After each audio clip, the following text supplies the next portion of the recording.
بسم اللہ الرحمن الرحیم۔ نبی اکرم صلی اللہ علیہ وسلم کا رمضان المبارک کے اندر تمام عبادات کے اندر معمول بڑھ جاتا تھا۔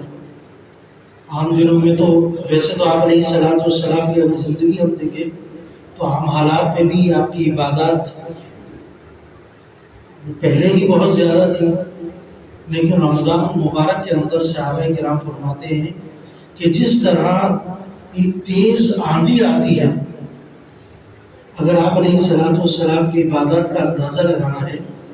تو عام حالات میں بھی تیز ہوا چلتی ہے، لیکن جب کہیں آندھی والی ہوا چلے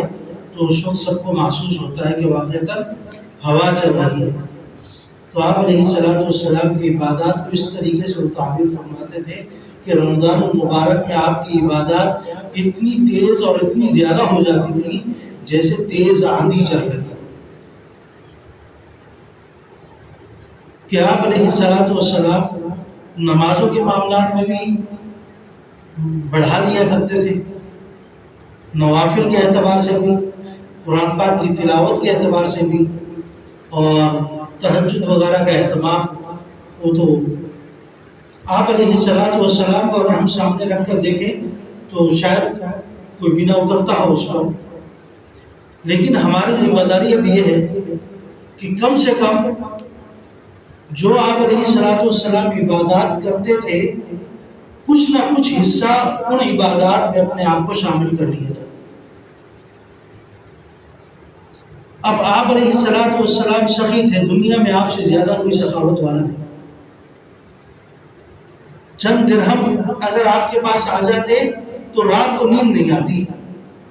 کہ میرے پاس پڑے ہوئے ہیں، کیسے میں سو جاؤں، صبح تک کس کو دوں گا؟ اور جب تک وہ اپنے پاس سے نکل کے کہیں اور نہ چلے جاتے، صدقہ خیرات نہ کر دیتے، اس وقت تک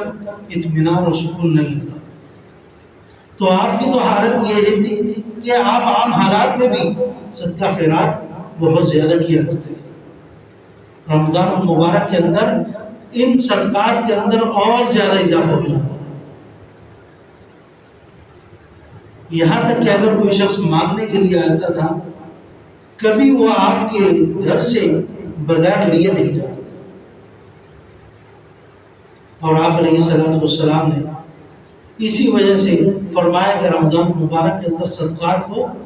کرنے سے دگنا اجر ملتا ہے، 10 گنا اجر مل جاتا ہے،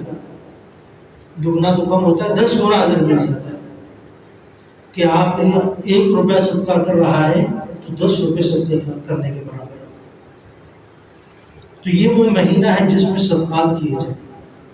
جس میں نوافل کا اہتمام کیا جائے، جس کے اندر خوب سے خوب عبادات کر کے اللہ رب العزت کے حضور اپنی جو کچھ ہو سکتا ہے اپنے سے اس کو پہنچانے کی کوشش کی جائے۔